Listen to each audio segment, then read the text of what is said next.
नमस्कार दोस्तों, decode exam पर मैं शिवम आप सभी का बहुत बहुत स्वागत करता हूं। वीकली करंट अफेयर्स हमने शुरू किया है। 1 अप्रैल से हमने चीजें शुरू की हैं कि 7-7 दिन का करंट अफेयर्स हम लोग पढ़ते चलेंगे। अगर आपने पहली कक्षा नहीं देखी है तो इसी चैनल पर है, उसको देख लीजिए। ये करंट अफेयर्स का साप्ताहिक चालीसा अब कंटिन्यू रहेगा, मतलब आपको हर हफ्ते के 35 से 40, कभी कभी ज्यादा भी हो जाएंगे अगर घटनाएं ज्यादा होंगी, चीजें ज्यादा इंपॉर्टेंट होंगी, ये सवाल आपको मिलेंगे। आप आराम से वीकेंड पे आइए, क्लास कीजिए और इसका पीडीएफ आपको डिकोड एग्जाम का जो टेलीग्राम चैनल है वहां मिल जाएगा। अच्छे लेवल के प्रश्न हैं, मल्टीपल चॉइस वाले प्रश्न हैं, जैसा आपकी आजकल परीक्षाओं में पूछे जा रहे हैं और उनका एक्सप्लेनेशन भी है। तो एक हफ्ते के, एक महीने के लगभग आपके 160 से 180 प्रश्न हो जाया करेंगे और वो काफी मात्रा में, मतलब काफी हद तक महीने की लगभग घटनाएं इससे कवर हो जाएंगी। चलिए तो शुरू करते हैं। आज का बेसिकली हमारा जो क्लास है वो 8 अप्रैल से 14 अप्रैल तक के करंट अफेयर्स पर आधारित है। इसके बाद हम अगली 2 क्लासें भी और देख लेंगे ताकि पूरा अप्रैल हमारा पूरा हो जाएगा। और अगर आप लोग कहेंगे तो इन प्रश्नों में से ही 100 बेहतरीन से प्रश्न मैं आपको मंथ के एंड में भी करा दूंगा, ताकि आपको कभी रिवीजन फॉर्म में देखना हो तो उन 100 क्वेश्चंस को देख लो, बहुत रहेंगे। चलिए शुरू करते हैं आज की अपनी क्लास। पहला सवाल है प्रोजेक्ट आकाश तीर। देखो, सेना कोई भी प्रोजेक्ट शुरू कर रही है, इसरो कोई भी नया प्रोजेक्ट लॉन्च कर रहा है ना, तो इस प्रकार के प्रोजेक्ट जो है थोड़े से चर्चा का विषय रहते हैं। तो प्रोजेक्ट आकाश तीर इसी से रिलेटेड है। इससे संबंधित निम्न कथनों पर विचार कीजिए। यह प्रोजेक्ट एक स्वचालित वायु नियंत्रण और रिपोर्टिंग प्रणाली, मतलब सेल्फ मेंटेनेंस जो है स्वचालित वायु नियंत्रण रिपोर्टिंग प्रणाली के लिए शुरू किया गया है। ठीक है, यह डीआरडीओ द्वारा विकसित प्रोजेक्ट नहीं है, बीईएल, ठीक है, भारत इलेक्ट्रॉनिक लिमिटेड द्वारा जो है शुरू किया गया है। इस प्रोजेक्ट की शुरुआत 2024 में नहीं हुई है, इस प्रोजेक्ट की शुरुआत 2023 में हो गई थी, है ना। फाइनली 2024 में इसको लॉन्च कर दिया गया है। तो आंसर क्या हो जाएगा? ऑप्शन नंबर सी, केवल एक सही है। ठीक है, तो इस तरीके की चीजें आप ध्यान रखोगे। अभी इसका इस तरीके से लॉन्चिंग हुआ है, आकाश तीर फ्लैग ऑफ बेल गाजियाबाद। ठीक है, चलिए तो हाल ही में भारतीय सेना की आर्मी एयर डिफेंस कोर ने अपनी वायु रक्षा क्षमताओं को बढ़ाने के लिए प्रोजेक्ट आकाश तीर के तहत नियंत्रण और रिपोर्टिंग सिस्टम शामिल करने की शुरुआत की है। तो आपको मोटा मोटा आइडिया होना चाहिए। ठीक है, इसे बीईएल ने शुरू किया है, विकसित किया है। शुरुआत 2023 में बेसिकली रक्षा मंत्रालय के आत्मनिर्भर भारत पहल के तहत की गई थी। अब इसको जो है लॉन्च कर दिया गया है। चलिए अगला सवाल देखते हैं।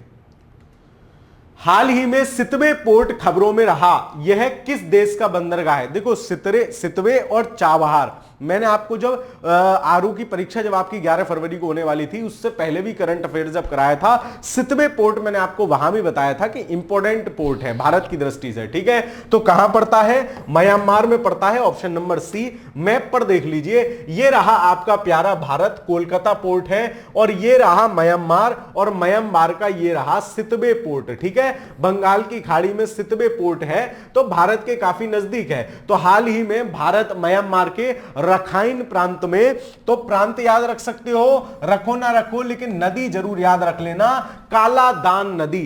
कालादान नदी पर स्थित सितवे बंदरगाह के संचालन को संभालने के लिए विदेश मंत्रालय ने इंडिया पोर्ट्स ग्लोबल के साथ एक प्रस्ताव को मंजूरी दे दी है। यह बंदरगाह Kaladan multi modal transport system का एक महत्वपूर्ण घटक है। ईरान के चाबहार बंदरगाह, ईरान का चाबहार हम चला रहे हैं और म्यांमार का सितवे हम चला रहे हैं। विदेशी धरती पर भारत द्वारा संचालित दूसरा बंदरगाह है। तो भाई दोनों को याद रखोगे, चाबहार क्योंकि ईरान आजकल चर्चा में है, बोले ले तेरे की मैं तेरे पर बम फोड़ देता हूं, चाचा ने बम फोड़ दिया है, मामला गड़बड़ हो गया भाई। ठीक है, चलो तो ये सब याद रखोगे और कुछ इसमें ऐसा इंपॉर्टेंट नहीं है।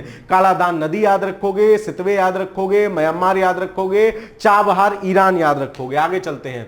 सुविधा पोर्टल क्या है? सुविधा पोर्टल बेसिकली क्या है? इलेक्शन कमीशन, याद रखना परीक्षा में इलेक्शन कमीशन जो जो काम कर रहा है आपके इंपॉर्टेंट हो जाता है पेपर की दृष्टि से, चाहे फिर वो सी विजिल ऐप हो, कल हमने देखा था, पिछली क्लास में हमने देखा था, पिछले वीक वाली क्लास में। चलिए, स्वतंत्र, निष्पक्ष और पारदर्शी चुनावों के लिए भारतीय निर्वाचन आयोग द्वारा विकसित एक पोर्टल है सुविधा पोर्टल। इसमें नामांकन करना है, तुम्हें कुछ भी करना है, जानकारी लेनी है, इजी हो जाएगा। तो ऑप्शन नंबर डी सही हो जाएगा, इलेक्शन कमीशन ये है सुविधा पोर्टल।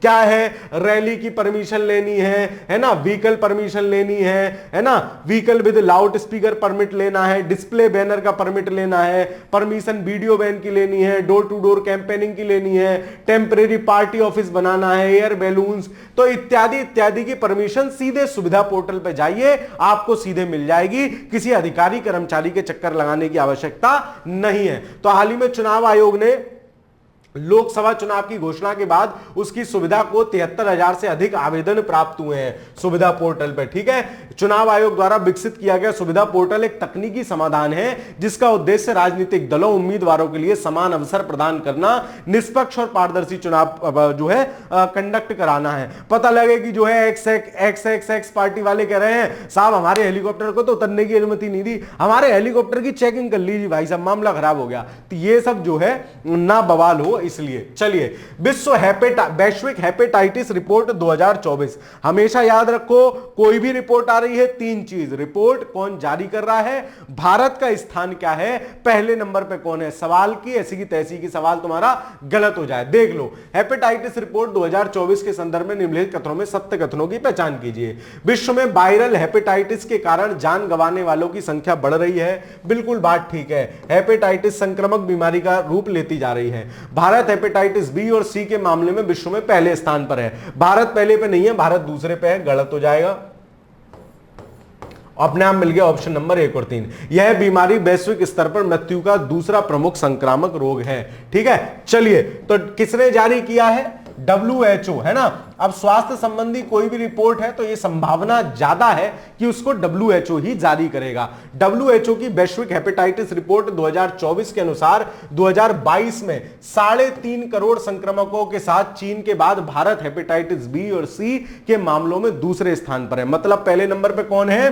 पहले नंबर पे है चीन, हमारा पड़ोसी। ये जरूर ध्यान रखोगे। रिपोर्ट के अनुसार वैश्विक स्तर पर वायरल हेपेटाइटिस के कारण जान गंवाने वालों की संख्या बढ़ी है। यह बीमारी वैश्विक स्तर पर मृत्यु का दूसरा प्रमुख संक्रमक कारक है ना। और प्रतिवर्ष 1.3 मिलियन मौत इससे हो रही है, 13 लाख मौत लगभग हो रही है, और इसके कारण 3500 लोगों की मौत होती है, डेली की बात चल रही है। ठीक है, चलिए आगे चलते हैं। हाल ही में पूर्ण सूर्य ग्रहण की परिघटना कहां देखी गई? उत्तरी अमेरिका में, मैक्सिको, अमेरिका, कनाडा, उत्तरी अमेरिका महाद्वीप में देखा गया पूर्ण सूर्य ग्रहण। ठीक है, चलिए, तो आंसर क्या हो जाएगा? ऑप्शन नंबर डी, उत्तरी अमेरिका महाद्वीप दे दिया। ये देखो, हाल ही में 8 अप्रैल को यहां जो है मैक्सिको, इन सब में जो है पूर्ण सूर्य ग्रहण की परिघटना देखी गई। हालांकि भारत में सूर्य ग्रहण नहीं दिखा। साल का पहला सूर्य ग्रहण था। पूर्ण सूर्य ग्रहण के अक्सर जीवन में एक बार होने वाली परिघटना है, क्योंकि जिस स्थान पर एक बार पूर्ण सूर्य ग्रहण हो गया, दोबारा से उस स्थान पर होने में बहुत समय लगता है। ये सूर्य ग्रहण के कुछ टाइप दिए आपके। सूर्य ग्रहण बेसिकली कौन कौन से टाइप के होते हैं देख लो। सूर्य ग्रहण के प्रकार। सूर्य ग्रहण कब होगा? सूर्य ग्रहण तब होता है जब पृथ्वी, सूर्य और चंद्रमा एक सीधी रेखा में होते हैं। ठीक है, पृथ्वी, सूर्य और चंद्रमा एक सीधी रेखा में होते हैं। कैसे? मैं आपको बना के भी बता दूंगा। सूर्य ग्रहण के टाइप देख लो। वलयाकार सूर्य ग्रहण, जिसमें क्या होगा, सूर्य ऐसे करके चारों तरफ से वलय की तरह से चमकेगा। ठीक है। दूसरा होता है पूर्ण सूर्य ग्रहण। ठीक है, ये जो दिखा है ना, तो इसमें क्या है, केवल सूर्य की आभा देखी जा सकती है, ना कि सूर्य। और इस वाली इमेज में आपको सूर्य भी दिख रहा है चारों तरफ से। तीसरा होता है आंशिक सूर्य ग्रहण। आंशिक सूर्य ग्रहण मतलब नॉर्मल टाइप वाला जो सूर्य ग्रहण होता है वो। ठीक है, 3 प्रकार से बेसिकली सूर्य ग्रहण होता है। मैं आपको बता देता हूं, तो ये ज्योग्राफिकल भी, अगर आपसे सवाल ज्योग्राफी की दृष्टि से भी पूछा जा सकता है। सूर्य ग्रहण बेसिकली होता कब है? देखो, ये है आपकी सूरज, ये है आपके सूरज भैया, ये है आपके चंद्रमा चाचा, ये है आपकी पृथ्वी दीदी। ठीक है भाई साहब, ये तो घूम रही है इसके चारों तरफ, मैं तेरे चक्कर लगाऊंगी, ये कह रहा है मैं तेरे चक्कर लगाऊंगा। ये है मून, ये है अर्थ, ये है सन। ठीक है, अर्थ तो कह रही है मैं तेरे चक्कर लगाऊंगी सूरज से, चंद्रमा कह रहा है तू कहां जा रही है, मैं तेरे चक्कर लगाऊंगा। मतलब दोनों एक दूसरे के लव ट्रायंगल वाली स्थिति है ना, एक दूसरे के चक्कर लगा रहे हैं। लेकिन होगा क्या, कभी एक स्थिति ऐसी आएगी कि ये घूम रहा है तो ये चक्कर लगाते हुए मान लो ऐसे करके यहां आया, और ये भाई साहब भी घूम रहे थे तो ये बीच में आ गए। मतलब चंद्रमा की छाया पृथ्वी पर पड़ जाती है, चंद्रमा की छाया पृथ्वी पर पड़ जाती है, या मैं ऐसे कहूं कि पृथ्वी से देखते समय सूरज पर चंद्रमा ढक लेता है सूर्य को। ये वाली स्थिति होती है मेरी सूर्य ग्रहण की। इसके विपरीत अगर क्या हो कि घूमते घामते पृथ्वी इधर आ जाए, मतलब अर्थ इधर आ जाए, मून ये हो, तो अर्थ जो है वो ढक लेती है, चंद्रमा पे जो है ग्रहण लग जाता है। इस स्थिति को बोलते हैं चंद्र ग्रहण। चलिए आगे देखते हैं। तो ये देख लिया आपने पूर्ण सूर्य ग्रहण। हाल ही में खबरों में रही सी डोम डिफेंस सिस्टम क्या है। तो जैसे सी डोम डिफेंस सिस्टम क्या है, मिसाइल बेसिकली इजराइल का है, मिसाइल किसी ने छोड़ी, तुमने मिसाइल हवा में उड़ा दी। जैसे आयरन डोम है वैसे ही सी डोम दूसरा उन्होंने जो है मिसाइल ध्वंसी कारक सिस्टम डेवलप किया है। किसने, इजराइल या इसराइल, कहीं कहीं आपको ऐसे भी लिखा मिलेगा इसराइल। ठीक है, तो इसको ध्यान रखेंगे, इसने अपना सिस्टम विकसित किया है। Option number C. ये देख लो कैसे सर ध्वस्त कैसे होती है। ये भाई साहब मिसाइल आ रही थी इधर से और यहां से ये आयरन डोम या सी डोम सिस्टम है और इसने ध्वस्त कर दी। दोबारा देख लो, है ना, ये मिसाइल आई और ये जैसे आज धर्म और पाप की लड़ाई है, निर्णय की घड़ी अब आई है और धूंधू हो गया वहीं पे। ठीक है, तो ये है, ये बेसिकली आयरन डोम है ना। चलिए, हाल ही में इजराइल ने पहली बार सी डोम डिफेंस सिस्टम की तैनाती की है। इजराइल ने पहली बार दक्षिणी शहर इलियट के पास देश के हवाई क्षेत्र में प्रवेश करने वाले एक संदिग्ध लक्ष्य के खिलाफ अपनी जहाज आधारित, ये जहाज आधारित है इसीलिए इसका नाम क्या है, सी डोम है। ठीक है, जहाज आधारित रक्षा प्रणाली जिसे सी डोम कहा गया है को तैनात किया है। आयरन डोम आपकी स्थल पर रखी रहती है। सी डोम आयरन डोम वायु रक्षा प्रणाली की एक नौसैनिक संस्करण है, नौसेना वही पानी वाली, जिसका उपयोग रॉकेट और मिसाइल हमलों को बचाने के लिए किया जाता है। ठीक है, आयरन डोम यह कम दूरी की सतह से हवा में मार करने वाली है और सी डोम पानी से हवा में मार करने वाली है, कोई दिक्कत वाली बात नहीं है। चलिए, Hurun global unicorn index 2024। Unicorn आप समझते हो, बढ़िया पैसा मिल जाए, है ना। भारत में सबसे ज्यादा यूनिकॉर्न स्टार्टअप वाला देश बन गया है। देखो, कॉमन सेंस लगाओ, लगातार संख्या बढ़ रही है ये हम कह सकते हैं, लेकिन ये हम कैसे कह सकते हैं भारत सबसे ज्यादा यूनिकॉर्न वाला देश बन गया है, मतलब तो ये हो गया, फिर सबसे ज्यादा इन्वेस्टमेंट यहीं आ रहा है, मतलब एक गलत, ये गलत, ये दो गए। भारत में यूनिकॉर्न स्टार्टअप के निर्माण की गति 2017 के बाद से धीमी हो गई है। फूड डिलीवरी प्लेटफॉर्म स्विगी और फैंटेसी स्पोर्ट केंद्रित ड्रीम भारत के ड्रीम 11 है ना, भारत के सबसे मूल्यवान यूनिकॉर्न है। तो इसका आंसर क्या है, ऑप्शन नंबर बी, मतलब 2 और 3 सही है कि 2017 के बाद से यूनिकॉर्न कंपनियों में गिरावट देखी गई है, मतलब तेजी से बढ़ रहे थे। और सबसे बेहतरीन जो डिलीवरी प्लेटफॉर्म आपका स्विगी है ना, पलक झपकाते ही स्विगी से खाना जाता है ना। और फैंटेसी स्पोर्ट्स केंद्रित गेम ड्रीम 11, भाई तू क्या कर रहा है, टीम बना ले, है ना, मतलब शर्म नहीं आती, जुआ ऑनलाइन खिलाते हैं लोग। चलो खैर कोई बात नहीं, सबका अपना अपना धंधा है, सबका अपना अपना काम है। ठीक है, तो ड्रीम 11 तो ये सबसे मूल्यवान यूनिकॉर्न है, ऑप्शन नंबर बी, है ना। हाल ही में हुरुन ग्लोबल यूनिकॉर्न इंडेक्स 2024 जारी हुई, जिसमें वैश्विक स्तर पर भारत को कौन सा स्थान मिला, यह आपको ध्यान रखा जाना चाहिए, तीसरा स्थान मिला। संयुक्त राज्य अमेरिका और चीन के बाद भारत अभी भी दुनिया में यूनिकॉर्न में तीसरा सबसे बड़ा केंद्र है। पहला कौन है, यूएसए, दूसरा कौन है, चाइना। चलिए, तो ये प्रॉपर जो है डिटेल इसकी है, आप लोग देख लेंगे, पीडीएफ आपको ग्रुप के माध्यम से मिल जाएगी। डिकोड एग्जाम का टेलीग्राम चैनल है, लगभग 33-34 हजार सब्सक्राइबर उस पे हैं, वहां से आपको ये मिल जाएगा। चलिए, ब्रिटेन ने भारत में अपनी पहली महिला उच्चायुक्त किसे नियुक्त किया है। देखो, पहली महिला उच्चायुक्त हैं, ब्रिटेन की हैं, भारत में नियुक्त हुई हैं, इंपॉर्टेंट हो जाती हैं। कौन है, दीदी का नाम है लिंडी कैमरून, मैंने याद कर लिया था लल्ली कैमरून। ठीक है, तो लल्ली कैमरून है, कैसी है, लो फोटो भी देख लो इनका, दीदी का पीछे आ गया होगा, देख लो, ये है भाई साहब दीदी। इसको जो है भारत में, है ना, उच्चायुक्त नियुक्त कर दिया है ब्रिटिश, और ये पहली महिला ब्रिटिश उच्चायुक्त हैं भारत की। कैमरून की नियुक्ति भारत द्वारा 1954 में विजय लक्ष्मी पंडित को लंदन में अपना उच्चायुक्त नियुक्त किया गया था। उसके बाद महिला जो है दीदी आ गई हैं अब, ठीक है। कैमरून ऑक्सफोर्ड विश्वविद्यालय से स्नातक है, इनकी सारी बातें दी हैं, इनका मैं क्या करना, नाम याद रख लेना, परीक्षा की दृष्टि से इंपॉर्टेंट है। जॉन एल जैक स्विगट जूनियर पुरस्कार किस क्षेत्र से संबंधित है? यह बेसिकली दिया जाता है अंतरिक्ष विज्ञान से संबंधित। किसको दिया गया है? भारत की चंद्रयान 3 मिशन टीम जो है कोट अंतरिक्ष अन्वेषण के स्तर को बढ़ाने के प्रयास के लिए अंतरिक्ष अन्वेषण के लिए प्रतिष्ठित 2024 का जॉन ऑल जैक स्विगट जूनियर पुरस्कार से सम्मानित किया गया है। इंपॉर्टेंट है, अंतरिक्ष क्षेत्र का है, अजीब सा नया सा नाम है, इसलिए आप ध्यान रखोगे। कोलोराडो में वार्षिक अंतरिक्ष संगोष्ठी के उद्घाटन समारोह के दौरान इसरो की ओर से हॉस्ट्यून में भारत के वाणिज्य दूत डीसी मंजूनाथ को यह पुरस्कार दिया गया। चंद्रयान 3 मिशन कब गया था? 14 जुलाई 2023। आपसे बहुत बार मैंने कहा है तारीख इसकी याद रखना। अब तो खैर आपकी परीक्षा थोड़ा लेट होगी तो 1 वर्ष से पुराना करंट अफेयर्स हो जाएगा तो शायद ना पूछा जाए, लेकिन फिर भी दिमाग में रखना। श्री हरिकोटा आंध्र प्रदेश में सतीश धवन अंतरिक्ष केंद्र से रवाना हुआ। 23 अगस्त को चाचा वहां पहुंच गए थे। कहां?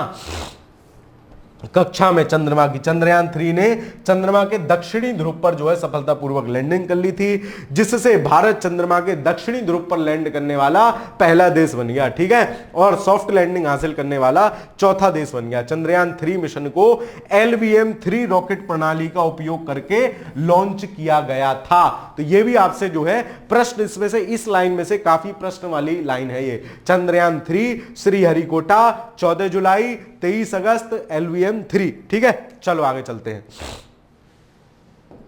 एयर ब्रीथिंग मैग्नीशियम कॉपर या क्यूप्रिक ऑक्साइड फ्यूल सेल, ये क्या सिस्टम है? ये बेसिकली पर्यावरण अनुकूल नया सेल सिस्टम डेवलप किया है ना, नया सेल सिस्टम डेवलप किया है। तो क्या है? यह एक पर्यावरण अनुकूल ईंधन सेल है जो बिजली उत्पन्न करने के लिए मुख्य रूप से हवा और समुद्री जल का प्रयोग करता है। एयर और समुद्री जल, इधर से हवा डालो, इधर से पानी डालो, उधर से बिजली निकलेगी। आलू से सोना नहीं बना रहा भाई, है ना, ठीक है। चलो तो ये सही हो जाएगा। इसे IIT मद्रास द्वारा नहीं विकसित किया गया है, केरल विश्वविद्यालय द्वारा विकसित किया गया है, ठीक है। यह सेल ऑपरेशन के दौरान पानी के साथ कार्बन डाइऑक्साइड भी उत्पन्न करती है। देखो कॉमन सेंस कैसे लगाते हैं। अगर पर्यावरण अनुकूल कह रहा है तो कार्बन डाइऑक्साइड उत्पन्न नहीं होगी फिर, है ना, फिर पर्यावरण अनुकूल कहां रह जाएगी? मतलब क्या होगा? कार्बन डाइऑक्साइड, ये भी गलत हो जाएगा, केवल एक सही हो जाएगा। ऑप्शन नंबर बी इस प्रश्न का सही आंसर हो जाएगा। तो यह विकसित किया गया है, केरल यूनिवर्सिटी ने विकसित किया है। पानी उत्सर्जित करते हुए केवल बिजली और गर्मी पैदा करता है, ठीक है, केवल बिजली गर्मी। चलो आगे चलते हैं। हाल ही में खबरों में रहा क्रियोलो शब्द किससे संदर्भित करता है? ये क्या है? बेसिकली एक मवेशी की प्रजाति है, घोड़े की तरह होता है क्रियोलो, ठीक है। ये देख लो, ये रहा क्रियोलो। हाल ही में आयरिश शोधकर्ताओं ने पाया, आयरलैंड के शोधकर्ताओं ने पाया कि क्रियोलो, तो इस प्रकार के जाति प्रजाति के सवाल यूपीएससी तो खूब पूछता ही है। जिस तरीके से पैटर्न कॉपी हो रहा है, ये सवाल भी आपकी परीक्षाओं में आने वाले समय में आएंगे, इसीलिए मैं लगा के भी ला रहा हूं। मवेशियों ने गर्म आर्द्र परिस्थितियों में पनपकर जलवायु परिवर्तन को अच्छी तरह से अनुकूलित कर लिया है, इसलिए थोड़ा सा चर्चा में था क्रियोलो। आगे चलते हैं। हाल ही में खबरों में रहे सुमित नांगल किस खेल से संबंधित हैं? भाई नए भाई साहब आए हैं, टेनिस खिलाड़ी, मतलब दे दनादन बॉस मार रहा है, कई जो है आसपास वो जीत गए हैं। टेनिस है, टेनिस, बैडमिंटन चिड़िया बल्ला जिसको कहते हैं, देहाती भाषा में अपन चिड़िया से खेला जाता है। टेबल टेनिस है, टेनिस क्या होता है? बॉल से जो खेला जाता है, टेनिस है। ये देख लो, ये भाई साहब ये वाली बॉल से खेलते हैं। अरे थोड़ा अच्छा सा फोटो लगा लेते, भाई का मेरे चेहरा तुमने खराब कर दिया। Sumit Nagal becomes the first man from the India to win masters 1000 match on clay in Monte Carlo. Tennis जगत में सुमित नांगल की सफलता लगातार सुर्खियों में बनी हुई है। उनकी नवीनतम उपलब्धि प्रतिष्ठित ATP मास्टर्स में एकल जीत हासिल करने वाले पहले भारतीय बनकर उभरे हैं, ठीक है। मतलब तेजी से बढ़ते हुए खिलाड़ी हैं, तो आपको पता होना चाहिए इनके बारे में। आगे चलते हैं। हाल ही में खबरों में रहा परमाणु संयंत्र जापारोजिया, ठीक है, इसका नाम है जापोरिजिया।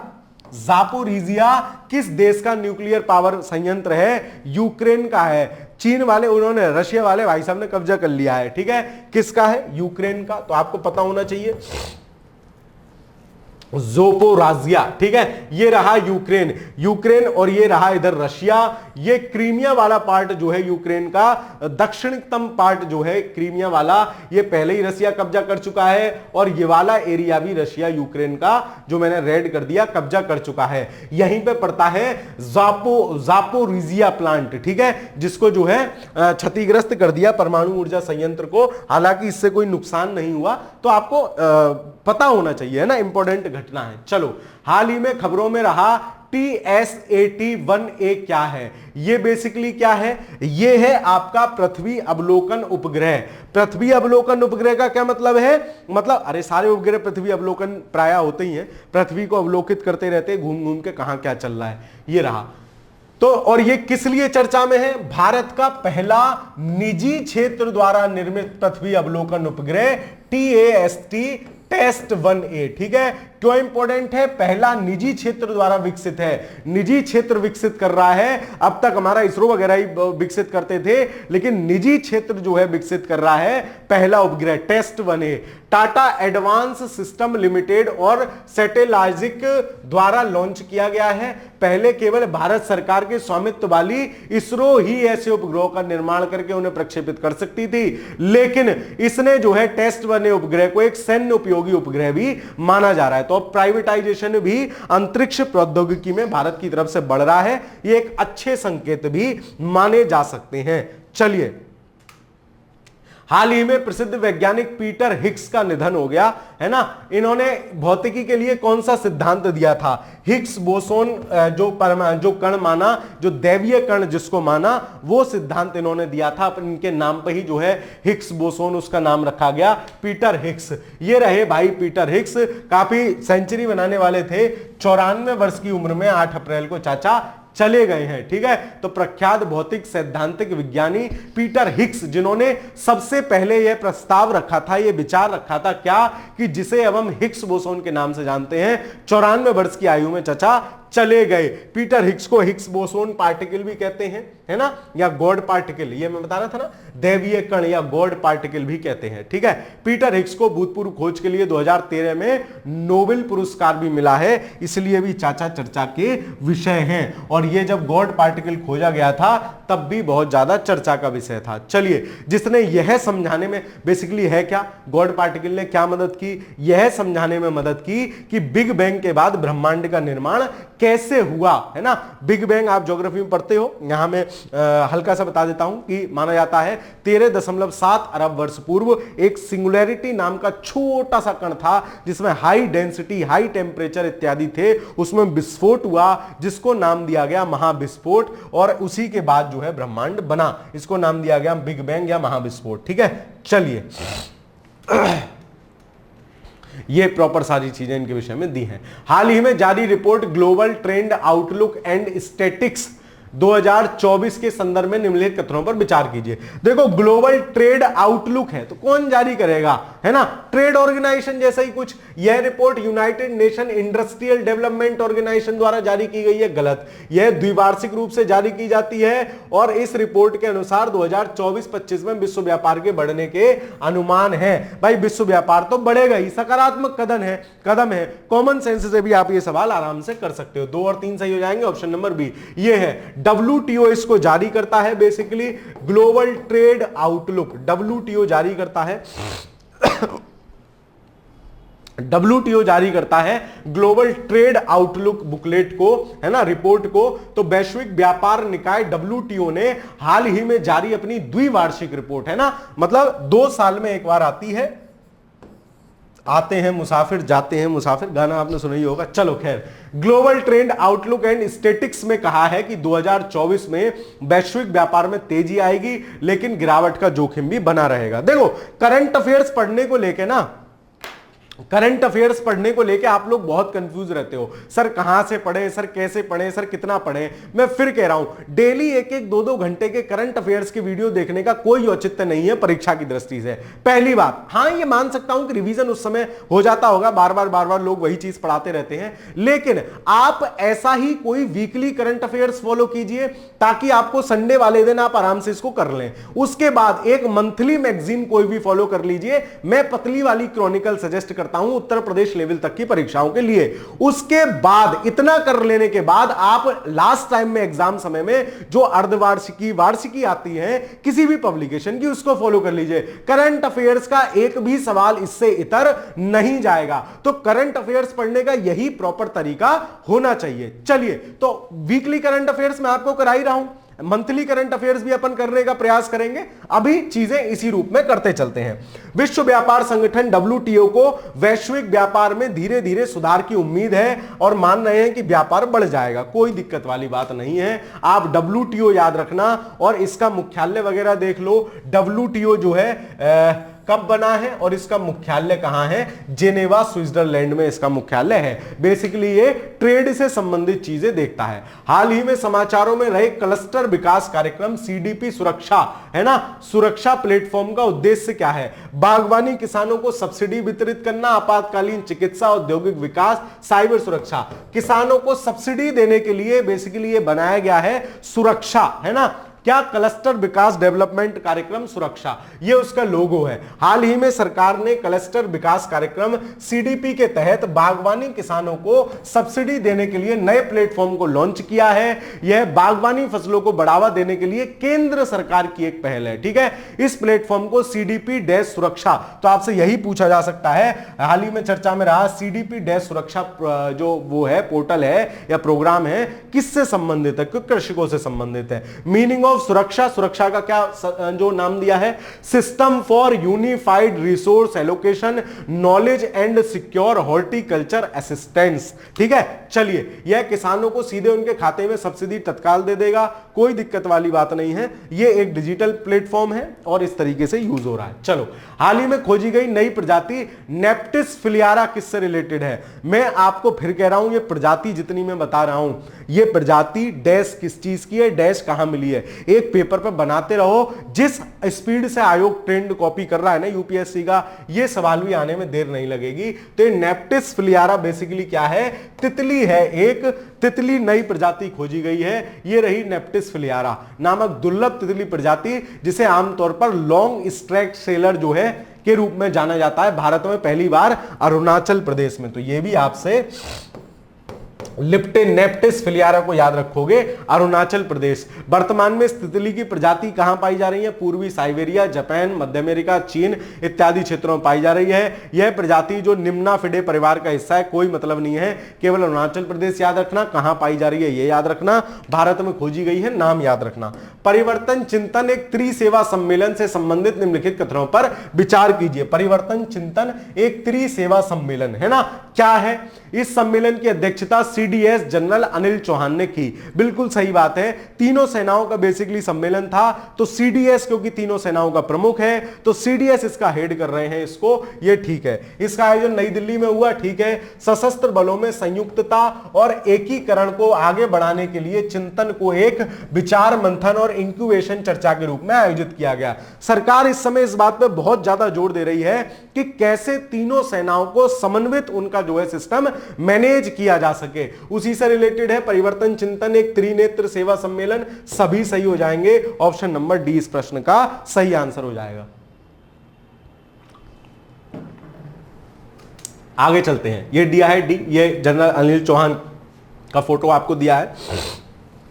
बेसिकली वही सारी बातें हैं जो हमने देख ली। हाल ही में piezo electric bone conduction hearing implant करने वाला पहला देश का सरकारी अस्पताल कौन बन गया? ये क्या है?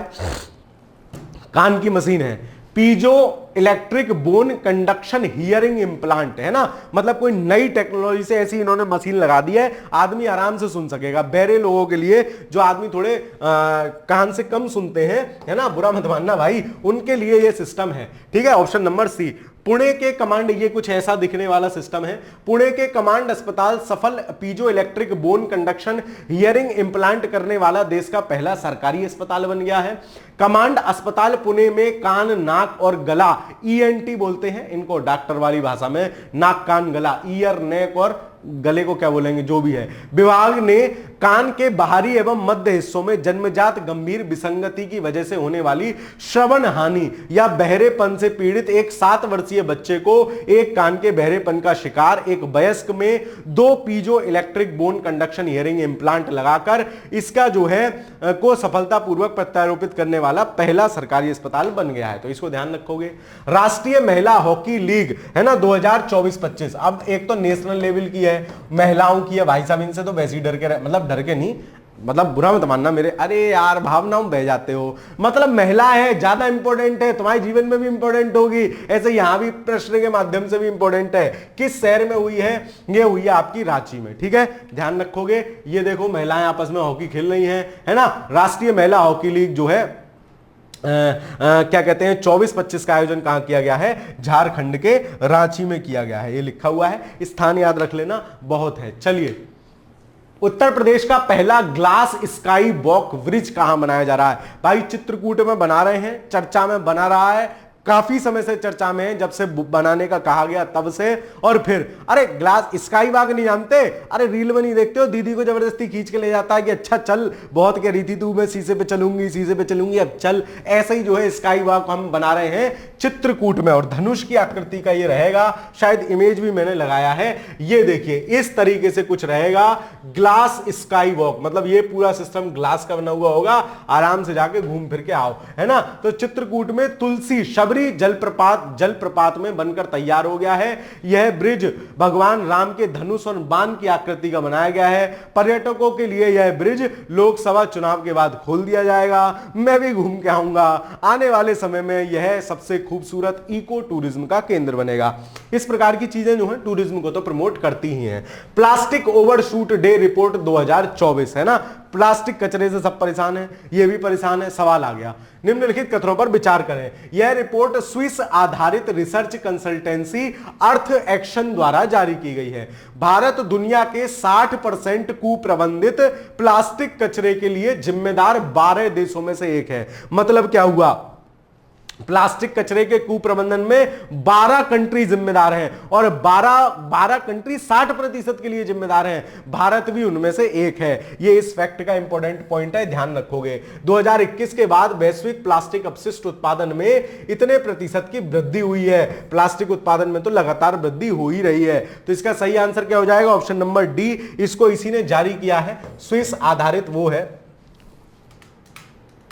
है ना, स्विस आधारित है, ऑप्शन नंबर डी हो जाएगा। ये है प्लास्टिक ओवरशूट डे 5 सितंबर 2024, है ना, ये दिन होता है, इस दिन 5 सितंबर को रिपोर्ट जारी की गई है। हाल ही में स्विस आधारित रिसर्च कंसल्टेंसी अर्थ एक्शन द्वारा वर्ष 2024 की प्लास्टिक ओवरशूट डे रिपोर्ट जारी की गई है, ठीक है। वर्ष 2024 के लिए प्लास्टिक ओवरशूट डे 5 सितंबर को मनाया जाएगा। उस दिन को संदर्भित करता है जिस दिन जो है प्लास्टिक कचरे की मात्रा प्रभावी ढंग से प्रबंधित करने के लिए अपशिष्ट प्रबंधन प्रणालियों की क्षमता से अधिक हो जाती है। 60% वाली बात ये आ गई, हमने स्टेटमेंट में देख ली। तो प्लास्टिक ओवरशूट डे भी आप याद रखोगे, 5 सितंबर रिपोर्ट आई है, एक अर्थ उसने रिपोर्ट जारी की है।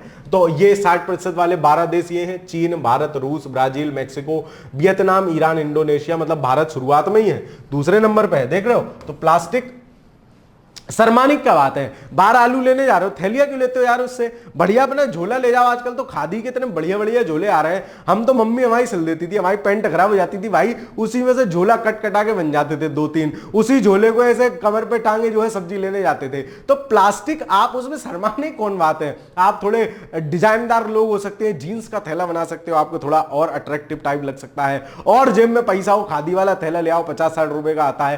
तो जैसी आपकी जेब अलाउ कर रही हो वैसा काम करो, लेकिन प्लास्टिक का कम से कम प्रयोग आप अपने जीवन में करें। यह आपको खुद से सोचना है, यह सतत विकास का अपना लक्ष्य भी आपका होना चाहिए। हाल ही में खबरों में रहा त्यांग तोंग वन क्या है, तियांगतोंग 1 बेसिकली क्या है, ये है उपग्रह आधारित संचार प्रौद्योगिकी। ये क्या है, जैसे आपने कहीं कहीं सुना होगा कि उपग्रह आधारित मोबाइल फोन है जिनको ट्रेस नहीं किया जा सकता। अरे पिक्चर में नहीं देखा है, बाबू भैया बैठ के फोन कर रहे हैं कि जहां भी हो जल्दी से 10 लाख रुपए लेके आ जाओ, नहीं तो मैं बम से उड़ा दूंगा। अब पूरी मशीनरी लगी हुई है ट्रैक करने में, फोन कहां से आया, पूरा सब कार्यक्रम दिखाने के बाद एक डायलॉग मारा जाता है, हम इस फोन को ट्रेस नहीं कर सकते। क्यों? क्योंकि भाई सैटेलाइट फोन से बात कर रहा है। तो तियांगयोंग 1 जो है सैटेलाइट फोन को डेवलप करने की बात कर रहे हैं, उपग्रह आधारित संचार प्रौद्योगिकी है। ये कह रहे हैं इसकी मदद से आप सिंपल फोन को भी जो है सैटेलाइट की तरह से यूज कर लोगे। ये है तांगोंग 1, है ना। हाल ही में चीन के वैज्ञानिकों ने स्मार्टफोन से सीधे सैटेलाइट कॉल को संभव बनाने वाली दुनिया का पहला ऑर्बिटर बनाया है, तो इसलिए चर्चा में है। ध्यान रख लेना तियांगतोंग 1, ठीक है। वह तो इनके सबके नाम ऐसे ही होते हैं, आनफुंग तांगफुंग। सुखना वन्य जीव अभ्यारण्य कहां है? चंडीगढ़ में है। सुखना लेक भी है, झील भी है, वहीं पास में सुखना वन्यजीव अभ्यारण्य है। यह अभ्यारण्य शिवालिक तलहटी में स्थित है, बिल्कुल ठीक है। शिवालिक श्रेणी वहां आके पड़ जाती है, ये भी ठीक है। यह वन्यजीव संरक्षण अधिनियम 1973 है, 1972 है यार वन्यजीव संरक्षण अधिनियम तो के तहत मार्च 1998 में अस्तित्व में आया। ये बात सही है ना। तो अभी फिलहाल हम एक और दो ही सही करते हैं क्योंकि ये तो 72 है। वन्यजीव अधिनियम 1972 है, पर्यावरण संरक्षण अधिनियम 1986 है। तो ये दोनों, इनका डेट भी पता होना चाहिए। हमने लगाया ऑप्शन नंबर ए सही, ए ही सही है ना। हाल ही में इन्होंने जो है सुखना को वन्यजीव अभ्यारण्य के पास क्यों चर्चा में है, ये बात समझ लीजिए। एक संवेदनशील क्षेत्र, पर्यावरण संवेदनशील क्षेत्र, economic sensitive zone, ESZ basically होता क्या है, ये वन्य जीव संरक्षण अधिनियम के तहत ही पावर मिली हुई है कि किसी भी एरिया के आसपास 1 किलोमीटर डिसाइड है, शायद 10 किलोमीटर तक के एरिया को घोषित कर सकते हैं। चंडीगढ़ में है, शिवालिक की तलहटी में है, हाँ यहाँ 72 लिखा है इसलिए गलत था, ठीक है। पर्यावरण संरक्षण अधिनियम 1986 के तहत संवेदनशील क्षेत्रों में खनन वनन हम रोक सकते हैं। हाँ 10 किलोमीटर का नियम जो है कि 10 किलोमीटर के आसपास का एरिया जो है इसके, ये इको सेंसिटिव जोन होगा, पर्यावरण संवेदनशील जोन होगा। चित्तीदार हिरण के संबंध में निम्नलिखित कथनों पर विचार कीजिए। चित्तीदार हिरण तो तुमने नहीं देखा? अच्छा, जो सलमान खान ने मार दिया था वही वाला हिरण सर, ओ माय गॉड। यह केवल श्रीलंका और बांग्लादेश में, जहां लग जाए केवल उस ऑप्शन को कर दो टेबल, बोले तू तो साइड हो जा। मतलब गलती से भी अगर कहीं दिख गया ना तो बांग्लादेश और ये लिख देते, यह सामान्यतया श्रीलंका बांग्लादेश में पाया जाता है, तो बात सही हो जाती। बोले एक आध दिख गो, कोई दिक्कत नहीं है सर, कोई समस्या वाली बात नहीं है। केवल बांग्लादेश श्रीलंका में कूद के भी अगर कोई भारत के मणिपुर में दिख गया तो दिक्कत हो जाएगी, ये गलत हो जाएगा। यह वन्यजीव संरक्षण अधिनियम 1972 के तहत अधिसूचित एक संरक्षित प्रजाति होगी, तभी ड्रामा हो रहा है। प्राय मतलब जो है संरक्षित प्रजाति का ही, संरक्षित मतलब लल्ला राजा बाबू करके जिसका हम ख्याल रख रहे हैं वो प्रजाति, ठीक है। तो इसका ऑप्शन क्या होना चाहिए? ऑप्शन बी, केवल 2 सही है। ओ हो, हमने तुमको देखा, तुमने हमको देखा, ऐसे है ना, देख रहे हो, जोड़े वाला फोटो है, चित्तीदार हिरन ये है, ठीक है। चलो तो ध्यान रखोगे, किसी का जोड़ा भी मत बनने दो। हाल ही में अंडमान निकोबार द्वीप समूह में देख लिया, ठीक है। अंडमान निकोबार द्वीप समूह में चित्तीदार हिरन की पारिस्थितिकी तंत्र की वहन क्षमता से अधिक हो गई, ज्यादा हो गए। अब ऐसे डबल घूमेंगे तो ज्यादा ही होंगे ना, तो ज्यादा हो गए भाई। पारिस्थितिकी तंत्र की वहन क्षमता मतलब जितना इकोसिस्टम उनको यूज कर सकता है या इकोसिस्टम के हिसाब से मैनेज हो सकते हैं, उससे ज्यादा हो गए। तो भाई साहब क्या करा, उठा के जो है बंद कर दिए हमने, 500 हिरणों को जैविक पार्क में स्थानांतरित कर दिया। ऐसे घूमेंगे तो ज्यादा ही संख्या बढ़ेगी। खैर, कहां पाए जा रहे हैं? भारत श्रीलंका के घास के मैदानों जंगल में पाए जाते हैं, और ये सब इनका जो है डिटेल दे रखा है। हाल ही में फणिगिर बौद्ध स्थल की खुदाई किस राजवंश के सिक्के मिले हैं? तेलंगाना में एक नया स्थल फणिगिर बौद्ध स्थल मिला है जिसकी खुदाई वगैरह की गई है ना, बौद्ध स्थल माना जा रहा है। तो वहां से जो सिक्के मिले हैं वो वहीं के इक्ष्वाकु काल के माने जा रहे हैं, इक्ष्वाकु काल के जो है ये सिक्के ऐसे कुछ मिले हैं, घड़ों में ऐसे कुछ सिक्के मिले हैं। तेलंगाना के फणिगिर बौद्ध स्थल पर मिट्टी के बर्तन में लगभग 3700 सिक्के मिले हैं। ले सिक्के भाई, है ना। चलो, हाल ही में समाचारों में देखी गई कृत्रिम चट्टान क्या है? कृत्रिम चट्टान क्या है? जैसे पत्थर बनाते हैं वैसे बना दिया। मैं कैसे सोच सकती हूं सर? पानी पीने गया था भाई।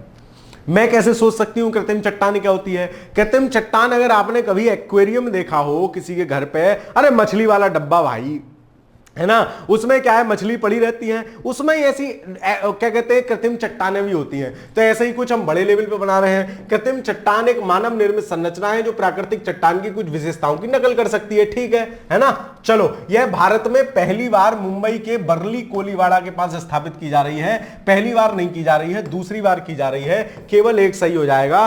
पहली बार तो हमने जो है इसको समुद्री पारिस्थितिकी तंत्र को बढ़ावा देने के लिए, ये रही आर्टिफिशियल चट्टान, जैसा हमने आर्टिफिशियल आइटम बना दिया। देख लो, ऐसी एक्वेरियम में भी होता है। समुद्री पारिस्थितिकी तंत्र को बढ़ावा कैसे मिलेगा, क्योंकि ये बहुत सारे इकोलॉजिकल कार्यक्रम इसमें होते रहते हैं। भारत की कृत्रिम चट्टान दूसरी स्थापना पहली पांडिचेरी में कर दी, दूसरी बरली में जो है की जा रही है। मनुष्यों द्वारा बायो रॉक तकनीक के माध्यम से बनाई गई है, मतलब कोई नुकसानदायक नहीं है। यह चट्टान महत्वपूर्ण कठोर सतह प्रदान करती है, जिससे शैवाल, बर्नाकल, मूंगा, सीप खुद को मजबूती से इससे जोड़ लेते हैं।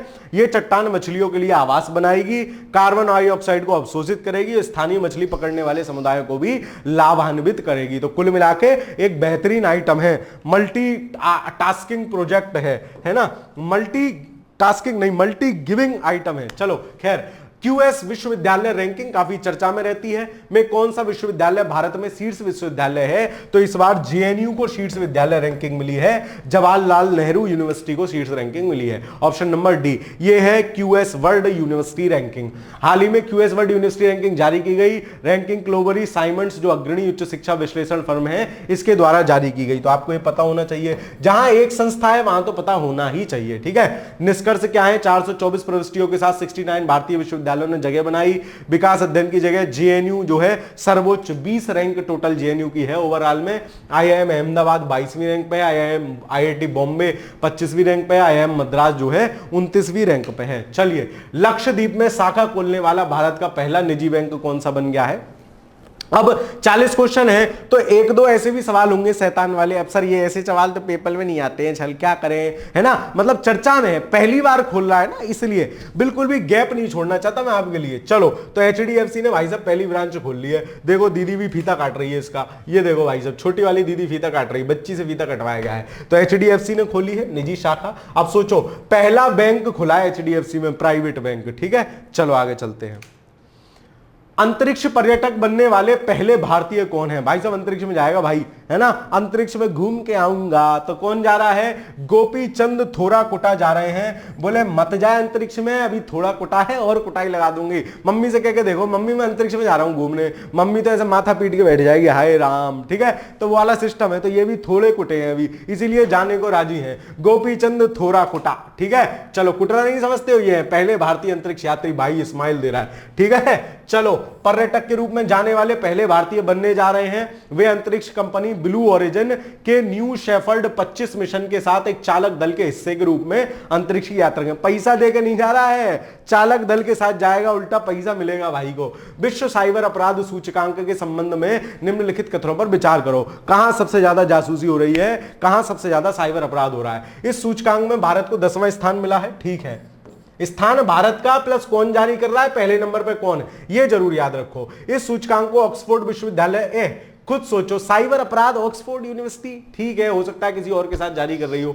इस सूचकांक में रूस शीर्ष पर है, सबसे ज्यादा साइबर अपराध यहीं हो रहे हैं। आंसर क्या होना चाहिए, आंसर है सी, मतलब 1 और 3 सही है, ठीक है। देख लेते हैं। देखो, पहले नंबर पर रसिया है, फिर यूक्रेन है, फिर चाइना है, फिर यूएस है, ठीक है, और लास्ट पे जो है लातविया है। भारत का नंबर ये रहा 10वां, इंडिया। हाल ही में भारत विश्व साइबर 10वां स्थान प्राप्त करा। ऑक्सफोर्ड विश्वविद्यालय और न्यू साउथ वेल्स विश्वविद्यालय के एक संयुक्त उपक्रम ने इसको जारी करा है। तो आपको ये पता होना चाहिए भाई, मैं फिर कह रहा हूं, कौन जारी कर रहा है ये जरूर पता होना चाहिए। शीर्ष स्थान ये है, 5 फलाना डी का ये, इससे कोई मतलब नहीं। चलो, अंगारा A5 अंतरिक्ष रॉकेट के संबंध में निम्नलिखित कथनों पर विचार कीजिए। क्या है भाई साहब आइटम, अंगारा A5 है ना, देखते हैं। अभी रशिया ने लॉन्च किया है बेसिकली अंगारा A5 अंतरिक्ष रॉकेट, रूस द्वारा लॉन्च किया गया है। इस समय तो मतलब युद्ध की पूरी बाढ़ आ रखी है पूरे क्या कहते हैं पूरे विश्व में। उधर रूस यूक्रेन लड़ रहे हैं, इधर ईरान इजराइल में हो गया मामला, अमेरिका पैसा दे रहा है। भाई साहब कल की घटना, अमेरिका पैसा दे रहा है, 95 अरब डॉलर पता नहीं कितने दोनों को दान कर दिए कि 60 तू ले जा, 30 तू ले जा बेटा, मतलब बदतमीजी के हद है। और वो पैसा दान करने के बाद क्या होगा, ये लोग उन्हीं से हथियार खरीदेंगे, अमेरिका की हथियार इकोनॉमी बूम होगी। होगी, है ना, जो शांति का डंडा लेके पूरे विश्व में घूमता है कि हम ताता हैं, हम शांत कराएंगे, वही लड़ाने के लिए भड़का रहा है। खैर, तो अंगारा A5 अंतरिक्ष रॉकेट रूस द्वारा लॉन्च किया गया है। ठीक है, अंगारा A5 अपने पहले ही प्रयास में सफल नहीं हुआ है, इसका तीसरा प्रयास था जिसमें सफल हुआ है, केवल एक सही हो जाएगा, ऑप्शन नंबर ए। ये गया भाई साहब अंगारा। ठीक है, चलो, डस्टलिक संयुक्त सैन्य अभ्यास, डस्टलिक युद्ध अभ्यास है ना, काफी चर्चा। तो युद्ध अभ्यास कोई भी होते हैं, भारत के किसके साथ हो रहे हैं याद रखो। तो डस्टलिक मतलब इसे नाम में ही डस्ट है, और इधर आप चले जाओ उज्बेकिस्तान, इन वाले तानों में पांचों तान जो है, तो यहां खूब डस्टी डस्ट वाला सिस्टम है। डस्टलिक बोले सारी डस्ट डस्ट कर दी उज्बेकिस्तान। ठीक है, तो इंडिया उज्बेकिस्तान में होता है डस्टलिक। तो ऑप्शन नंबर बी। ये देखो भाई, दोनों भाई खड़े हैं, इधर अपने वाले भाई खड़े हैं, इधर अरे मिक्सअप खड़े हैं। ठीक है, मतलब बोले आओ हम करेंगे युद्ध अभ्यास। ठीक है, चलो, हाल ही में भारत और उज्बेकिस्तान के बीच संयुक्त सैन्य अभ्यास डस्टालिक का 5वां संस्करण हुआ। कहां? उज्बेकिस्तान के टर्मेज जिले में शुरू हुआ। ठीक है, 14 दिवसीय अभ्यास है, 15 से लेकर 28 अप्रैल तक चलेगा। ठीक है, चलो आगे चलते हैं। हाल ही में John Dirks Gairdner Global Health Award किसे मिला है? यह मिला है अपने गगनदीप कांग दीदी को। ये बेसिकली कौन है? गगनदीप कांग दीदी जो है आंटी है बेसिकली। ये कौन है? ये bill and Melinda Gates foundation जो है उसकी हेड है। ठीक है, हाल ही में गगनदीप कांग को ये बेसिकली हेल्थ क्षेत्र में दिया जाता है, John Drix global gate award मिला है। कोई तरह टेंशन वाली बात नहीं है, लेकिन अवार्ड था तो प्रश्न बन सकता था, तो मैंने बना लिया। ये मुस्कुरा रही दीदी, बोले मुझे अवार्ड मिल गया, नालायको तुम्हें कुछ भी नहीं मिला। ठीक है, चर्चा में क्यों है भाई साहब? पहली दीदी है ना, इसलिए मेन आइटम है। गगनदीप कांग यह पुरस्कार पाने वाली पहली महिला भारतीय हैं। चलो, मानव portable anti tank guided missile, शब्दों का अर्थ समझो। मानव पोर्टेबल मतलब मनुष्य ले जा सकता है, एंटी टैंक गाइडेड, टैंक फोड़ देगी भाई साहब ये मिसाइल। ठीक है, मिसाइल प्रणाली के संबंध में इसका शॉर्ट फॉर्म क्या है? MPATGM, ये इसका शॉर्ट फॉर्म है। के संबंध में निम्नलिखित कथनों पर विचार करें। कर लेंगे भाई साहब, क्या विचार करना है? यह लक्ष्य प्राप्ति प्रणाली और अग्नि नियंत्रण इकाई पर काम करती है। हाँ, लक्ष्य प्राप्ति प्रणाली मतलब जहां ठोक दिया वहीं जाके लगेगा, और अग्नि नियंत्रण इकाई पर काम करती है। ठीक है, यह DRDO द्वारा विकसित की गई है। सैन्य उपकरण प्रायः DRDO ही विकसित करता है। इसका पोखरण फील्ड फाइटिंग रेंज से परीक्षण किया गया, यह भी सही है, मतलब तीनों सही है। तो प्रायः अगर रक्षा उपकरण हो, आपको अगर तुक्का लगाना हो, कंफ्यूजन हो, DRDO ही प्रायः ये काम करता है। तो तीनों सही है ना। ये देखो, ये भैया लेके बैठा है, सीधे उड़ा दूंगा, बोले ऐसा उड़ा दूंगा किसी ने सोची नहीं होगी। तो ये प्रॉपर दिया है ना। सफल परीक्षण इसका हो गया। 13 अप्रैल को राजस्थान के पोखरण में जो है सफलतापूर्वक परीक्षण हो गया। यह आधुनिक कवच संरक्षित मुख्य युद्धक टैंकों को पराजित करने में भी सक्षम है। मतलब बोले कोई सा टैंक ले आओ, सब फोड़ देंगे। DRDO के बारे में दिया है, रक्षा मंत्रालय के अंतर्गत एक यूनिट है, 1958 में स्थापित हुई है, आत्मनिर्भर भारत की विजन की दिशा में महत्वपूर्ण काम कर रहा है, खूब सारे उपकरण बता रहा है। ठीक है, Bepi Colombo mission, Bepi Colombo mission के संबंध में निम्नलिखित कथनों पर विचार करो। यह क्या है? बेपी कोलंबो मिशन बुध ग्रह के लिए है। बुध क्या है? सूर्य के सबसे पड़ोसी ग्रह है। तो बुध ग्रह के अध्ययन के लिए बेपी कोलंबो मिशन डिजाइन किया गया है। बेसिकली यूरोपियन यूनियन और किसने? जापान की जो अंतरिक्ष एजेंसी है उसने। ठीक है, चलिए, तो यूरोपियन यूनियन अंतरिक्ष एजेंसी और जापान ने संयुक्त मिशन है, अंतरराष्ट्रीय मिशन है, जिसमें 2 अंतरिक्षयान जाएंगे। यह ध्यान रखना भाई, 2 अंतरिक्षयान एक साथ जाएंगे बुध ग्रह के लिए, दोनों सही हो जाएंगे। ऑप्शन नंबर सी इस प्रश्न का सही आंसर हो जाएगा, है ना। ये है देखो, बेबी बॉम्ब मिशन, है ना। कब ये जो है, अब जो है इसका काफी चर्चा में है। 20 अक्टूबर 2018 को लॉन्च किया गया था, तो अभी कुछ चर्चा में होगा क्योंकि पहुंचा होगा ऐसा कुछ। लक्ष्य बुध ग्रह की सतह संरचना चुंबकीय क्षेत्र का अध्ययन करना। यह एक अंतरराष्ट्रीय मिशन है जिसमें 2 अंतरिक्षयान एक साथ बुध ग्रह पर भेजे गए थे हाल ही में, है ना। अभी क्यों चर्चा में है? बेबी पॉक अंतरिक्षयान के सूक्ष्म अवलोकन ने शुक्र ग्रह से कार्बन और ऑक्सीजन के रिसाव होने का पता लगाया है ना। तो कार्बन और ऑक्सीजन के रिसाव का पता लगा रहा है। अब तुम कहोगे सर 2-2 साल पुराने, 5-5 साल पुराने करंट अफेयर्स पूछते हैं, पूछेंगे नहीं, करंट में तो चर्चा में है ना, इसलिए आगे चलते हैं। हाल ही में समाचारों में रहा ऑपरेशन मेघदूत किससे संबंधित है? ऑपरेशन मेघदूत वो है जब हमने सियाचिन ग्लेशियर को अपने कब्जे में लिया था। कब की बात है? 1984 की। कितने साल पूरे हो गए? 15, 25, 40 वर्ष हमने उसको पूरे कर लिए।